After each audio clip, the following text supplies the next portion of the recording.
At kaugnay ng balitang yan, dumagsa naman ang ilang libong mga bagong botante sa COMELEC sa lungsod ng Davao. Ito'y para makapagparehistro sa barangay at SK elections. Ang detalye mula kay Peng Alinio ng Radyo ng Bayan, Davao. Peng. Hindi inaasahan ng election officer ng lungsod ng Davao na dadagsahang napakarami mapaparehistro sa kanilang tanggapan.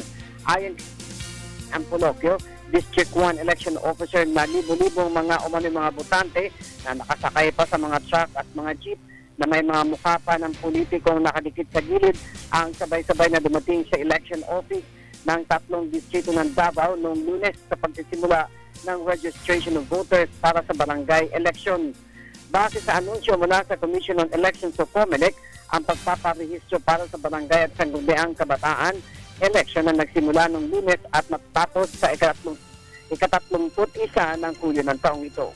Ang malaking dito ay nagkalat sa loob ng Magsaysay Park kung saan doon ang 3 tanggapan ng COMELEC ng Davao City. Hindi rin maiwasan na magkatulakat at magsigawan ang mga nakabilag sa init habang ang iba ay pinili na lamang ang maupo habang sila naghihintay na matawag ang kanilang pangalan. Mas marami anya mga nagparehistro ngayong taon para sa nakatakdang eleksyon ng barangay sa Oktubre, dagdag ni Ampulokyo.